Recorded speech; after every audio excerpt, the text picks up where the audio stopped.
Hola, mi nombre es Fabricio Mejía Madrid y esta es mi colaboración semanal para Sin embargo, que se llama La desastrosa historia del Fondo de Desastres. El contador Arturo Fernández López acababa de denunciar los desvíos de dinero público del Fondo de los Desastres cuando a las afueras de su domicilio, desde un automóvil, le dispararon 4 veces.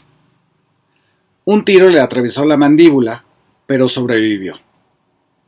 Era octubre de 2003 y desde el año anterior había denunciado, entre otros, al secretario de Gobernación, Santiago Krill, y a su encargada de Protección Civil, Carmen Segura Rangel. También a una de las empresas que se beneficiaron de no atender a los damnificados de las catástrofes naturales, los hijos de Vicente Fox y Marta Sagún. El contador cumplía 33 años en la administración pública y hasta 2002 se desempeñó como subdirector de recursos financieros de la Coordinación General de Protección Civil, ahí en Gobernación. El contador Fernández, de 55 años, salió vivo de ese atentado, pero perdió su trabajo en la Contraloría de Gobernación una semana después de haber presentado la denuncia el 12 de junio de 2002. Durante el sexenio de Vicente Fox, los auditores que tomaron esta denuncia serían despedidos, y a pesar de que la Cámara de Diputados ordenó una investigación, tanto del desvío como del atentado a balazos, nadie pisó jamás la cárcel. Esta columna empieza con esta historia porque en el gobierno de Vicente Fox, cuando el Fondo para Desastres apenas tenía 4 años de nacido, ya desviaba recursos para las campañas electorales del PAN. Beneficiaba tan solo unas 10 empresas que, además de robarse los apoyos para los damnificados y reconstrucción, algunas eran fantasmas. Ahora que los mediócratas extrañan al fondo hasta las lágrimas, que se desgañitan en lamentos porque Andrés Manuel desapareció el secreto con el que se manejaba el dinero público, ahora que afligidos imploran el regreso del Fonden, es crucial saber que lo que extrañan es la pura robadera. Ernesto Zedillo creó el fondo en 1996. Era un mecanismo que solo ponía dinero para salvar la infraestructura del gobierno federal. La estatal y la municipal debían comprar seguros y Hacienda solo les pagaba un porcentaje de lo gastado. Pero ese no era su único defecto. Imagínense que ocurría una inundación, un terremoto, un incendio, y entonces el dinero y los apoyos no podían llegar si no había una declaratoria de desastre emitida por Gobernación. El primer paso era que el presidente municipal se lo pidiera al gobernador y a su vez a la Coordinación Nacional de Protección Civil. Esta coordinación solicitaba entonces que se reuniera un comité técnico que corroborara los daños reportados por los presidentes municipales por medio de fotos y oficios. Pero sobre todo, el mecanismo creado por Zedillo era para detectar cuando al estado en cuestión le alcanzaba, según ellos, para los daños y el federal se ahorraba el dinero. Por eso había otra instancia que evaluaba eso. Luego, después de todo esto, la Secretaría de Gobernación, a través de Protección Civil, redactaba una declaratoria de emergencia que salía en el diario oficial. Hasta que eso sucedía, ya el estado afectado podía solicitar la ayuda, servicios y recursos al Fondo de Desastres Naturales. Podían transcurrir 1 o 2 semanas para ello. Lo mismo se requería para la reconstrucción. Ahora bien, en 1999, todavía con Zedillo, la misma zona de la Sierra Norte de Puebla, Poza Rica, Veracruz y la Huasteca se inundaron igual que ahora. También se presentaron, como ahora, 3 huracanes simultáneos al fin de una temporada de lluvias atípicas que ya tenían las presas a tope, los ríos caudalosos y los cerros reblandecidos. Con todo y su Fonden, el desastre de Zedillo fue muy grave. 636 muertos, que el gobierno dijo que eran la mitad. 500,000 de personas que perdieron sus casas, que el gobierno dijo que eran 350,000, y casi 5,000 millones de pesos en pérdidas de cultivo e infraestructura que el gobierno de Zedillo ni calculó. De acuerdo a los estudios que se hicieron después, tan solo el 2% de la población recibió algún tipo de alerta de que esa inundación se avecinaba. El Fonden aportó, según una estimación, porque es secreto, 2,000 millones de pesos, es decir, ni siquiera la mitad de lo que hacía falta, que eran 5,000 millones. La de Zedillo es, pues, la inundación de las mitades. Reconoció a la mitad de los muertos y afectados y no cubrió ni esa mitad completamente. Ahí está su Fonden, en un evento natural casi igual al de este año. La diferencia es que ahora sabemos cuántos afectados hay, porque se levanta un censo familia por familia, y sabremos el costo, porque es parte del presupuesto, no de un fideicomiso escondido en un estado. Pero la historia se pone peor. Con Vicente Fox, el secretario de Gobernación, Santiago Krill, aprovechó que la declaratoria de emergencia pasaba por sus manos para darle la ayuda a estados que no tenían mares o ríos caudalosos, pero sí eran de su partido, de Acción Nacional. Guanajuato, Morelos y Querétaro, que tenían además elecciones. La estrategia que se siguió cuando Krill estuvo al frente de la Secretaría de Gobernación fue hacer las compras de última hora, cuando inclusive los ciclones ya estaban, para poder hacer los pedidos por fuerza mayor y no tener que licitar nada las compras. Se asignaban en secreto contratos a los amigos. En 2001 se compraron los materiales y medicinas cuando la temporada de huracanes llevaba 3 meses y medio de iniciada, y así fueron hasta el 2006. En 2001, de mercancías valoradas en 19.8 millones de pesos y adquiridas por fuerza mayor, la mayor parte, 17.2 millones de pesos, se canalizaron a estados que no requerían ayuda. Es decir, al final con Fox ya no era la mitad como con Zedillo, sino el 10% para los damnificados y el 90% para mis compadres que son bien emprendedores.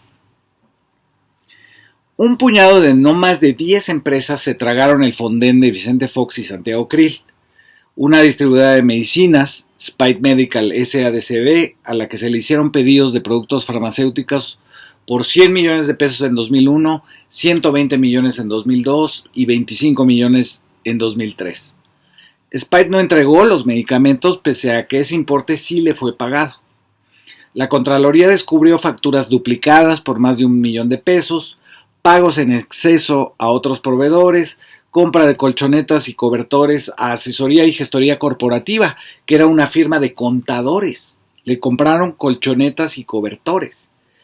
Y los diputados de la oposición denunciaron que una de las empresas beneficiadas era de uno de los hijos de Fox y Sahagún. Nunca se investigó. También beneficiaria de estas compras de emergencia fue Distribuidora Médica Integral, que tan solo en 2003 logró una venta de 95 millones de pesos. Pero además hay otros desvíos. El contador Fernández López detectó en el libro blanco del Fonden correspondiente a 2003 que la Protección Civil de Santiago Krill, Carmen Rangel Segura, colocó en casa de bolsa los recursos para desastres del fondo.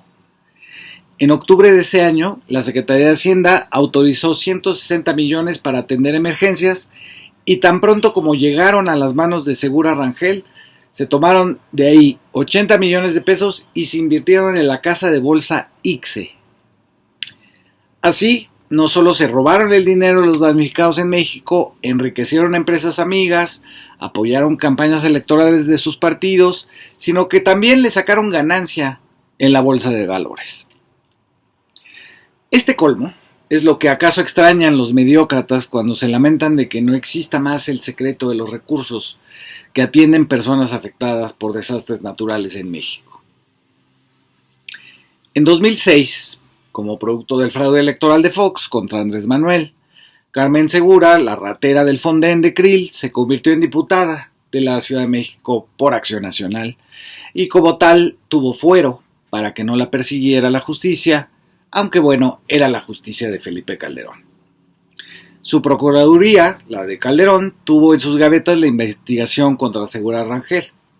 La Secretaría de la Función Pública, es decir, la Oficina Anticorrupción de Calderón, encontró además de todas estas tranzas que el Fonden compró 126 millones de pesos con un sobreprecio de 60 millones las colchonetas y cobijas a una empresa fantasma, es decir, una que no existía.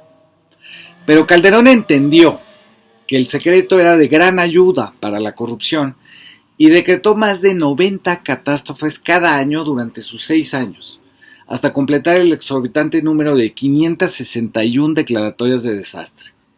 Se gastó unos 81,000 millones que nadie revisó. Ya con Peña Nieto la cosa se descaró y según esto existieron 754 desastres en el sexenio. Y nuevamente nunca se supo el destino de 116,000 millones de pesos.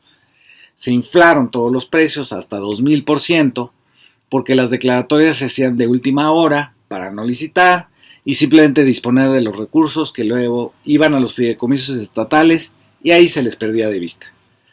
Las empresas beneficiadas tampoco eran transparentes porque casi siempre eran sociedades anónimas, es decir, cuyos accionistas no son del dominio público. Por ejemplo, en el terremoto de 2017, el secretario de Hacienda de Peña, Luis Videgaray, reasignó 1,700 millones del Fonden a otro lado que nunca se supo. Se esfumó el dinero de la reconstrucción. En Oaxaca, otro de los afectados por el terremoto, 65% de los municipios que tenían declaratoria de desastre no recibieron un centavo. El PAN y el PRI presumieron un bono de desastres que compraban los inversionistas extranjeros y lo respaldaba el Banco Mundial. Pero no se pudo usar ni en el terremoto de 2017 ni en los huracanes por las disposiciones propias del seguro. Es decir, el Fonden gastó en comisiones de un seguro que nunca se pudo usar. En 2013 los huracanes Ingrid y Manuel afectaron Oaxaca. Fonden destinó casi 827 millones de pesos a esa entidad y la Secretaría de Comunicaciones y Transportes no acreditó la contratación y el ejercicio de poco más de 210 millones de pesos autorizados por el Fonden. Los recursos del Fonden destinados a Baja California Sur por los daños ocasionados por los huracanes Odile y Norbert establece que, por ejemplo, la Conagua adjudicó de manera directa 30 contratos por casi 37 millones de pesos a una sola empresa sin haber acreditado la elección del contratista. Tras las inundaciones que sufrió Chiapas en 2011, las autoridades estatales recibieron recursos del Fonden con las que contrataron empresas que no tenían capacidad técnica ni material para ejecutar los contratos que les habían sido adjudicados. Eran 1,250 millones de pesos entregados a quién sabe quién. ¿Acaso, como con Fox, a un despacho de contadores? Rosero Robles, entonces de Sedatu de Peña, y Ruiz Esparza de Comunicaciones y Transportes, se robaron sin mediar disculpa pública el dinero del Fonden. Dice, sin embargo, en su nota de aquellos días: en la tercera entrega de la cuenta pública de 2016, el órgano fiscalizador observó que la Secretaría de Desarrollo Agrario, Territorial y Urbano, Sedatu, Rosero Robles, no reintegró al erario público 1,927 millones de pesos y la Secretaría de Comunicaciones y Transportes, de Ruiz Esparza, no regresó 271,100,000 pesos. La Sedatu, que desde entonces dirige Robles Berlanga, no reintegró al Fonden los recursos por 961,500,000 pesos, más los intereses generados por el saldo de un anticipo pendiente de amortizar. Tampoco regresó el cobro de la penalización no aplicada por 420 millones de pesos al contratista por el incumplimiento de la fecha de terminación de los trabajos pactados en un contrato y sus convenios modificatorios. El 8 de agosto de 2016, la tormenta Earl causó la muerte de 12 personas en Veracruz y dañó 29 municipios. Además, la dependencia no transfirió a la delegación estatal en Veracruz ni reintegró nada al fideicomiso 2003 del Fonden. Los recursos eran por 545 millones de pesos con intereses. Es decir, se guardaron el dinero en sus cuentas. Del 2004 al 2017, al Fonden se le realizaron 15 auditorías por la Auditoría Superior de la Federación, que depende de la Cámara de Diputados, por un monto revisado de 17.827 millones de pesos que se concentran en Nuevo León, Guerrero, Chiapas y Tabasco. De esos, 4.180 millones de pesos fueron robados, es decir, una cuarta parte entre Fox y Peña Nieto. Este dato es de México Evalúa en el 2017, antes de que se anexara a Claudio X González. Ahora creo que también ellos claman por el regreso del Fondo de Desastres. Con toda esta historia de Zedillo a Peña Nieto, pasando por Fox y Calderón, hay quienes sienten nostalgia de la corrupción, que si hubiera niveles es de las peores, la que le quita a los que se han quedado sin nada, que pierden casas, cultivos, automóviles, enseres, ropa, que están además en duelo por la desaparición o muerte de sus familiares y amigos, que estuvieron bajo escombros o resguardados en el techo de un edificio del agua, o que sufrieron quemaduras en los pulmones por los incendios. A esos les roban el dinero para ayudarlos a seguir viviendo y se lo depositan ellos en sus cuentas, que eran para comprar yates, helicópteros, comidas y unos muy buenos vinos. De la misma manera, Ruin ahora mienten sobre las inundaciones en Veracruz, Puebla, Hidalgo y San Luis Potosí, diciendo primero que había 172 estudiantes de la Universidad Veracruzana desaparecidos o ya envueltos en bolsas de plástico para cadáveres cuando ni siquiera había llegado el ejército y la marina, y luego que se convirtieron en 190 estudiantes desaparecidos y ya al final eran 17. Y no hubo más que un muerto de la Veracruzana. Y claman por el regreso del Fondet, es decir, de algo que cuando mejor sirvió, atendió a la mitad de la población afectada y ya con el PAN al 10%. Tengan tantita vergüenza.